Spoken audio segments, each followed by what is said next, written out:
Dziękuję. Agus faltro isteach. Is mi drolling. And well to ma. Are you well? Hope you're well. I'm doing pretty well myself. Having a pipe, as per normal. And I'm smoking some heavy Latakia, Star of the East. One of my favorite nighttime blends. Excuse the trains. Excuse the trains. It's a busy night. So buttons in your underwear. I promised you guys that we would get to this.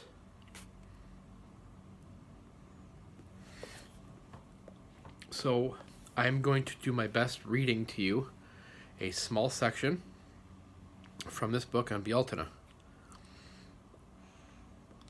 I'm not a great orator.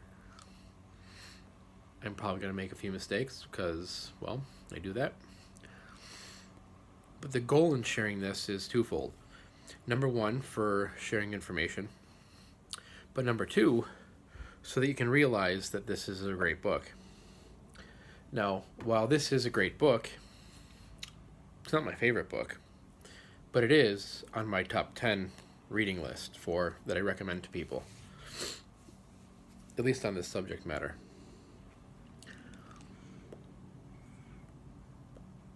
I don't agree with everything in this book, but I often don't agree with everything in every book. And while my reasons are my own, I think the section I'm going to be reading to you on Bealtaine is spot on and accurate.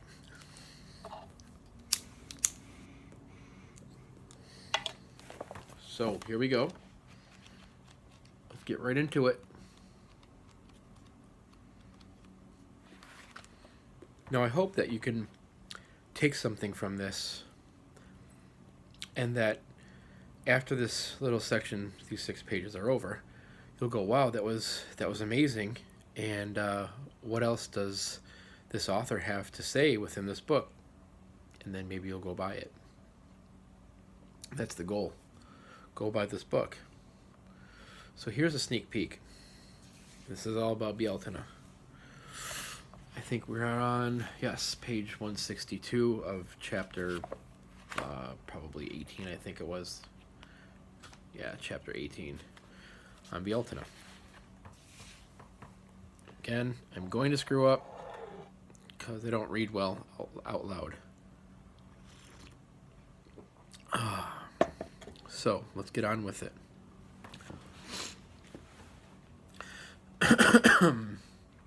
At Bealtaine, communities separated as the animals and their young were moved away from the settlements to summer pastures, which were often located on high hills or mountains. In Ireland and Scotland, it was generally women and children who went with the animals, while the men stayed behind to tend and protect the crops and the village. Although the weather was nice, Bealtaine was a time of anxiety and potential danger. The crops had been planted and young animals were born, but it was not yet certain if they would survive until autumn to provide food for winter. In addition, at this time of year, overlords would demand a part of their tribute from the people, often in the form of milk or butter. For this reason, a great deal of magic was performed at Bealtaine, aimed at the protection of fertility and abundance. Bealtaine was considered the end of the marriage season and was considered particularly unlucky for a wedding, hence the June bride. Temporary marriages, which would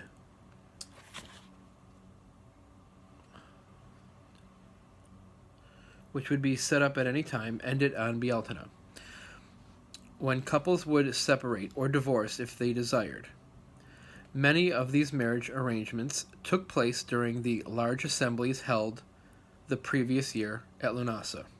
In Ireland, in earlier times, important assemblies at the inauguration of new chiefs took place at Bealtaine.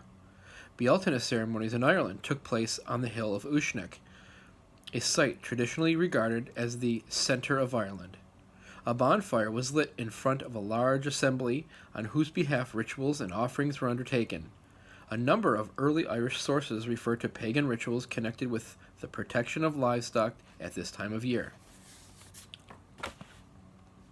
In one source, the Druids were said to have created 2 fires with great incantations, and cattle were driven through the fires for protection against disease. In more recent times, in the Highlands, cattle were still driven around the fire to protect them from misfortune, possibly a preventative measure before they went off to summer pasture. Reports from late 17th century Scotland stated that all fires in the community were extinguished on the eve of Bealtaine, and new fire ritually kindled by 9 men or 9 groups of men. These fires were often created from certain types of sacred wood. This fire was known as the China, and I think this is in Irish, but I'm not sure. It might be Scots. Chinaegan, often translated as need fire, a fire that was necessary to prevent misfortune. A brand from the new fire was carried to each hearth in the community to relight the domestic fire. The fire was withheld from anyone who had failed to uphold their social or financial obligations or in some other way failed to support community interests or well-being. In later times, it was thought that anyone asking for coal or a brand on Bealtaine must be a witch, i.e., a person who had the potential to harm others. Only those who had not acted in the interest of the community would have been excluded from receiving the Bealtaine fire and have a need to ask for it. In some areas, the bonfire was made by herdsmen from thatch, straw, furs, and broom, and was intended to protect against the theft of milk or other disaster. Great fires were created, and the herds were driven through or around them to protect them from misfortune. People sometimes jumped over the bonfire as well. Fathers might take small children in their arms and leap over the fire for their protection. Other rituals of protection were still being undertaken in the early 20th century. In the Hebrides, herdsmen lit a fire and cooked a mixture of ingredients together to which each person contributed to share. Portions of the cooked food were offered in order to appropriate potential enemies of the animals in the summer pastures. In earlier versions of the tradition dating to the 18th and 19th centuries, the herdsmen lit a fire and sometimes processed 3 times sunwise around it. They cooked a mixture of eggs, butter, oatmeal, and milk over the flame. Some of the cooked mixture was spilt on the ground as a libation. Beef and whiskey were also brought to the feast, and it was important that each person contributed something to the ritual meal. The herdsmen also cooked a special oat cake with 9 knobs or bumps on it.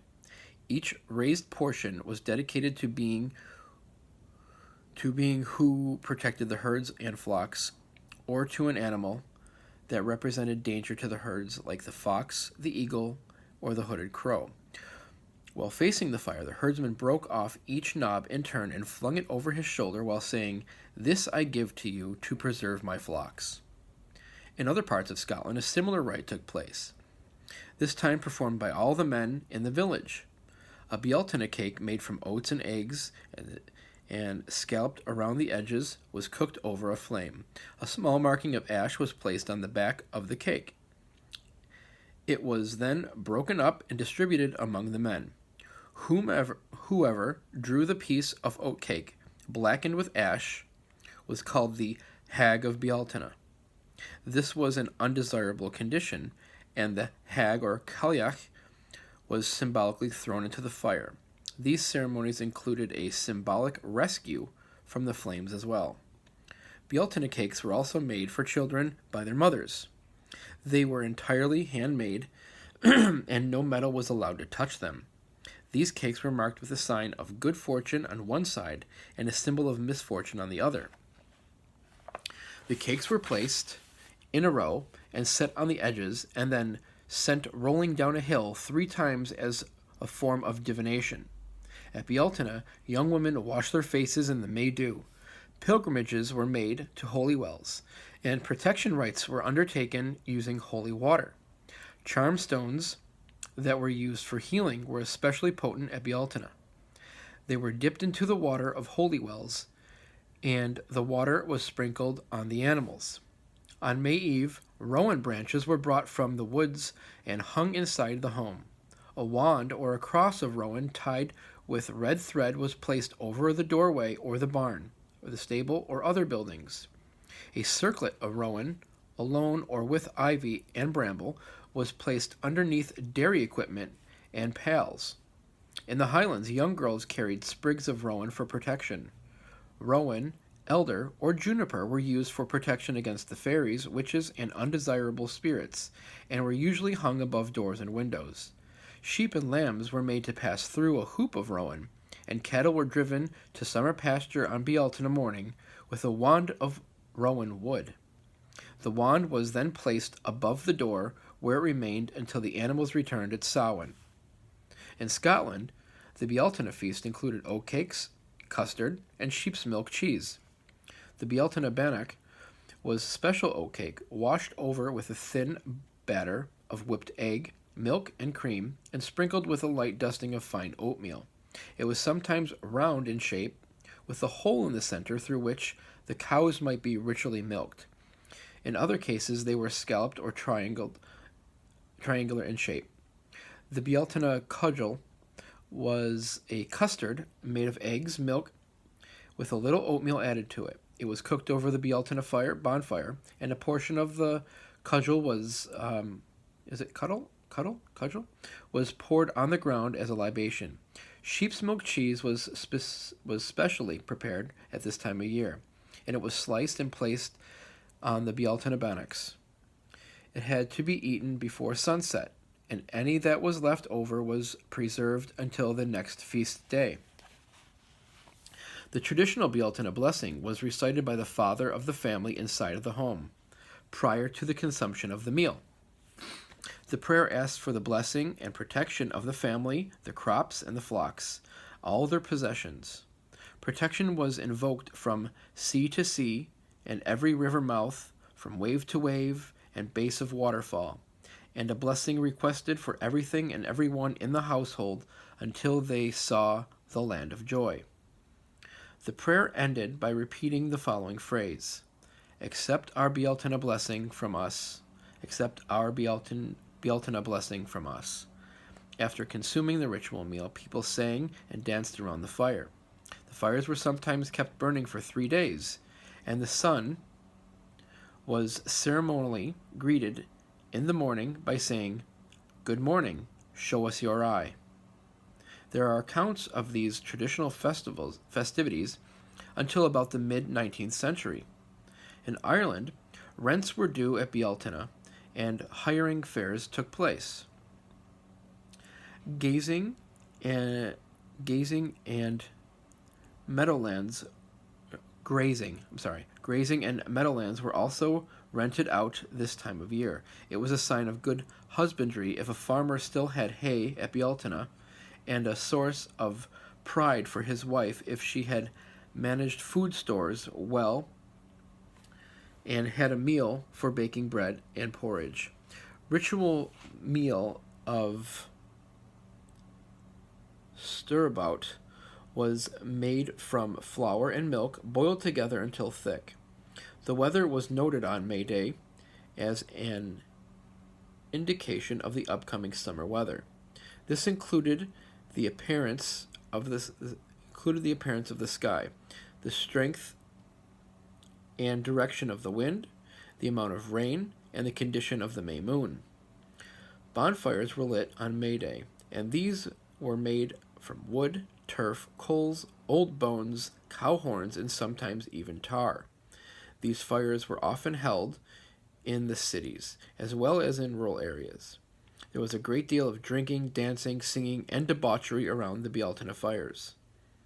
In the southeast of Ireland, there are still memories of the cattle being driven through small fires or between pairs of fires, as well as wisps of coal from the fire being used to bless the fields of the herds.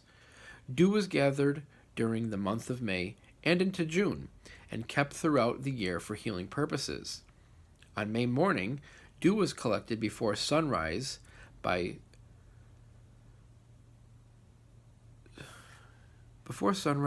striking it off the tops of the plants with the hands into a dish. Another popular method was to take a clean linen cloth and place it on the ground, afterwards wringing the dew from the cloth. While the dew from the grass or other herbs was considered good, dew from green-growing grain was considered the best. May dew was placed in a little glass bottle and set where it would have warm sunshine on it throughout the day. Any dirt settled to the bottom, and the clear dew was poured off into another vessel. Women washed their faces in the dew for beautiful complexion, and if they were daring enough, they rolled naked in the dew as well. May dew was thought to prevent freckles, sunburn, chapping, and wrinkles, cure or prevent headaches, and aid with skin ailments and sore eyes. In Ireland, children set up a May bush, a green bush, often holly or white thorn, decorated with yellow flowers.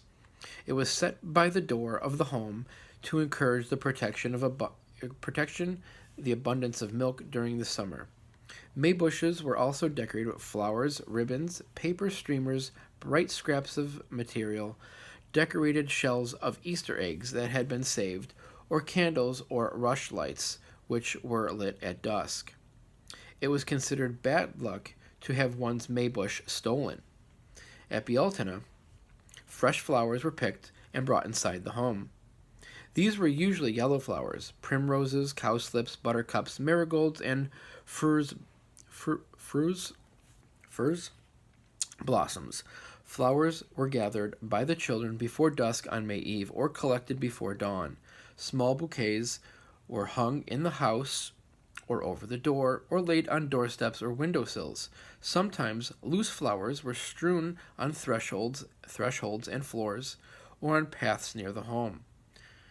Those who took the first water from the well on May morning left flowers at the well as a token of their achievement. Flowers were tied to horse bridles, cows' horns or tails, churn dishes, or milk pail handles as a protective measure. Bealtaine flowers were also picked for the old or the helpless.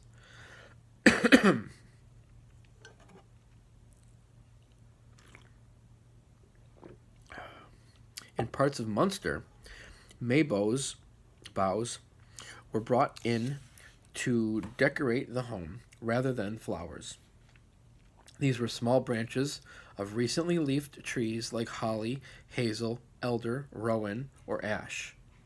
The attributes of lucky or unlucky trees varied widely from region to region, and might include, in either category, whitethorn, blackthorn, elder, broom, woodbine, snowdrops, firs, or alder.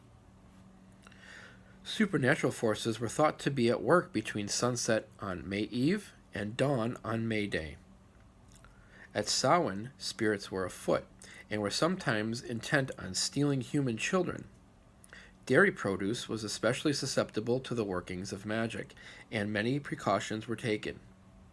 Any strangers, human or animal, found on the property were unwelcome, as they fell under suspicion of being supernatural or harmful entity. No fire was given out on May morning. If the May Day fire was lit with dried twigs of rowan, it was free from all bad influence. No cinders, ashes, or floor sweepings left the house, and nothing was loaned or given out. Great care was taken with water supplies and milk, as well as barn doors and the equipment associated with churning. The first water drawn from the well on May morning was extremely potent and could be used for good or ill purposes.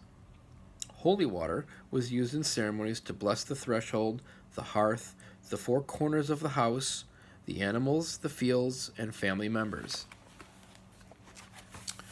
Rowan wood was also used for these purposes. After sunset on Bealtaine Eve, Farmers and their workers or assistants walked around the boundaries of the farm. They carried with them seeds of grain, implements of husbandry, the first well water, and the herb vervain, or rowan as substitute. The processions generally stopped at the four cardinal points of the compass, beginning in the east, and rituals were performed in each of the four directions. It was believed that the fairies changed their residence on May Eve, sometimes snatching children along the way. Supernatural beings of all sorts could be seen at this time of year. People sometimes chose to stay safely at home or made use of the traditional precautions. A sprig of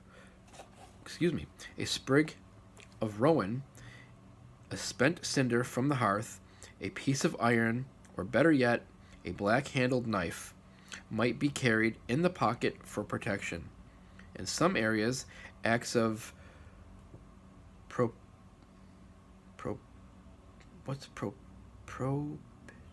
propitiation towards the fairies were noted. People left small offerings of food or drink. I'm supposed to be wearing glasses. People left small offerings of food or drink on the doorstep or at fairy forts, lone bushes, or other fairy dwelling places. If a person strayed near a fairy location, he or she might see the fairies dancing, hurling, or reveling, or traveling to visit with, or to do battle with, another fairy group. If a person wanted to see the fairies, a sprig of rowan was twisted into a ring and held up to the eye. Many encounters between mortals and fairies were recorded at Bealtaine. The fairies were sometimes said to cause human beings to lose their way by bringing down a mist or confusing local landmarks. To prevent this, a person could turn their coat inside out, an act which apparently disguised them. Infants and marriageable young women were in special danger of abduction by the fairies at this time. Changelings were said to be left in the place of abducted infants. The young and the beautiful were considered to be the most at risk. Cattle were most also susceptible. In some remote areas, cattle were bled for health purposes, and the blood was dried and then burnt. Ritual bleeding often took place at fairy raths or forts. The blood was tasted and then poured on the earth. The pakshi, or the fairy stroke, could occur at Bealtaine, and was characterized by a sudden fall or injury, or unexplained lameness, deafness, loss of speech, which I just had, fainting, or swelling. The evil eye was also more powerful at this time. An illness that began at May Day was considered hopeless. However, May Eve and May Day were among the best days of the year for gathering medicinal herbs. At this time, those skilled in healing were often outdoors searching for plants. Butter, made on May Day, was the best when it was used as a base for a traditional salve or ointment. People took blood-purifying medicines at this time of year. These preparations were made from nettles, or the liquid from boiled white thorn blossoms. May Eve was even called Nettlemas Night. And boys sometimes mischievously stung people with nettles. Young girls might sting their lovers as well. The marshmallow was also picked on May Eve, and people stung with the plant for protection against illness and misfortune. In some areas, particularly in the east and the northeast of Ireland, there is evidence for the use of maypoles, or may bushes, that were tied to the top of a long stake set into the ground. Dancing and celebrations were held around the poles. However, it should be noted that this custom, like May Queen and King, Morris dancing, and Robin Hood games, were only seen in a very few areas. They were introduced into Ireland during the medieval times and reflect English or other cultural influences. Another traditional Irish May Day activity was the custom of giving gifts of decorated balls, often hurling balls, and the holding of the games and contests to win them. There is evidence for marriage divination rituals that were held on May Eve, even though it was unlucky time to marry. Well, in Ireland, a few years ago, I was told by a local informant from County Meath of a May Day custom that took place in the first half of the 20th century. At that time, children would procure a thorn bush, often with the help of an adult or a gardener. They would place the bush in an open area and decorate it with bunches of primroses, a circle of furze or gorse with its bright yellow blooms was made around the thorn bush. The children would dance around the bush singing a song which began, "All around the May bush."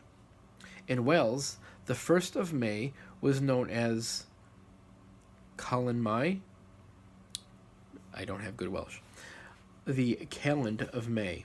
As in Ireland, hiring fairs took place, and let me try to get this Welsh down, and the Twampeth Quarry, or Village Green, sorry guys, was officially opened with great ceremony.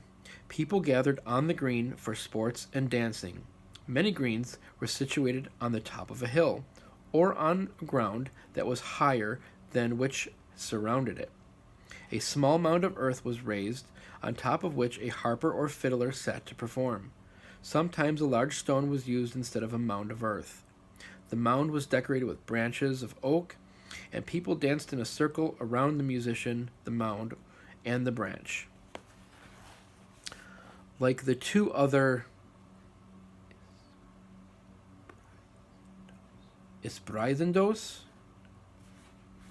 or spirit nights in Welsh tradition, November Eve and Midsummer, it was believed that on May Day supernatural powers were afoot. Bonfires were traditionally lit in many parts of Wales. 9 men would gather and turn their pockets inside out, making sure that no money or pieces of metal were on their person. They went into the woods and gathered wood from 9 types of trees. A circle was cut in the sod, and the men kindled the flame with 2 pieces of oak wood. Sometimes 2 fires were lit side by side, known as the Colcarth bonfire. In some areas, people made the rounds or walked in procession around the fire. Round cakes of oatmeal and brown meal flour were cooked and then broken into 4 pieces. They were placed in a small bag, and each person picked a piece of oatcake out of the bag. Whoever got a piece of brown meal cake had to leap 3 times over the flames and run 3 times between the 2 fires. This was believed to ensure a successful harvest. Ashes from May Day fire were carried home or placed inside the shoes for protection for sorrow or harm. If there was disease among the herds, a young animal was culled and put into the fire to protect the rest of the animals from harm. Divination also took place on May Eve. In one rite, 4 women hid themselves in the corners of the room, and the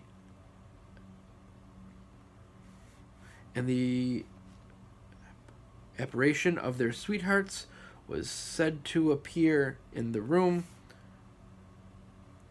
and partake of food even if they were many miles away. Maypole customs were known in certain parts of Wales.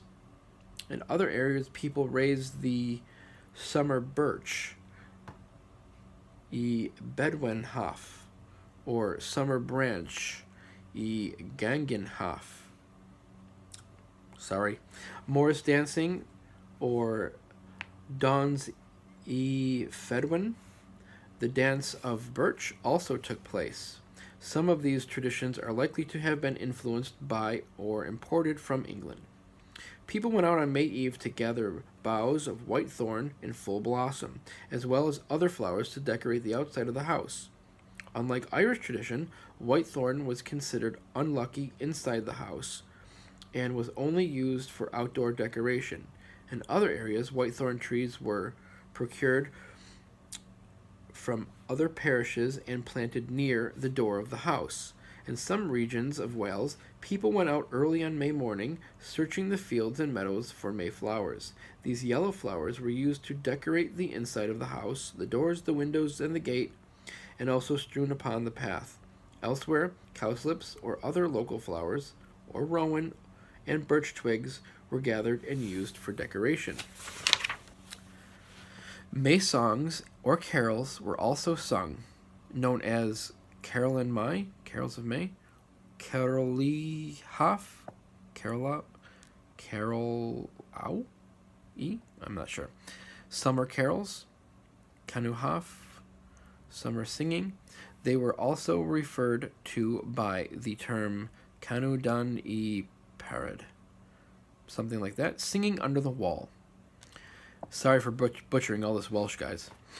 A small group of singers went from house to house early on May morning, accompanied by a harper or fiddle player. They congratulated the people inside on the arrival of summer, expressing expectations for the season and calling for their gratitude to the giver of all good gifts. The tone of May Day carols was usually serious, and many were even written by clergymen. At the end, they hoped to be invited inside for food and drink. A feast day marked the return of the seasons, brought the community together in ritual and ceremony, and celebrated the blessings of the land and the people's connection with the realms of the sacred. So, now that we are half hour into this, and that's that, I apologize for mispronunciations, not wearing glasses, butchering the Welsh, but I hope you can see from that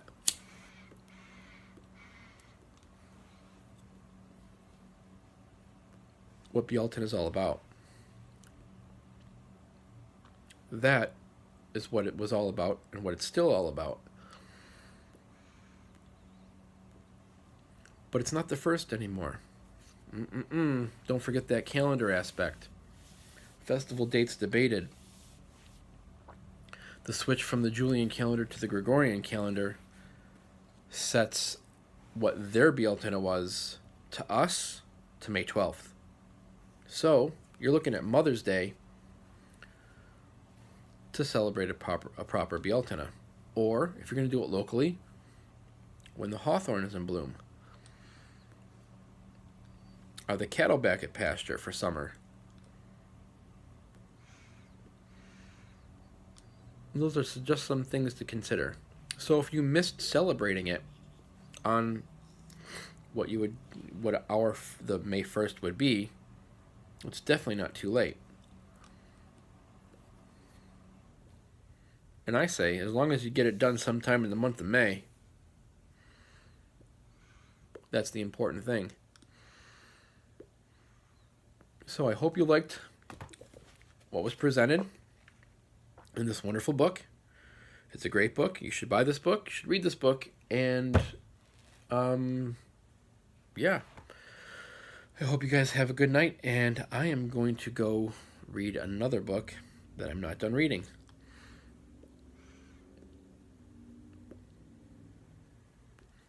And finish some chai tea. So, slán go fóill, agus iarrthá. Good night. Cheers.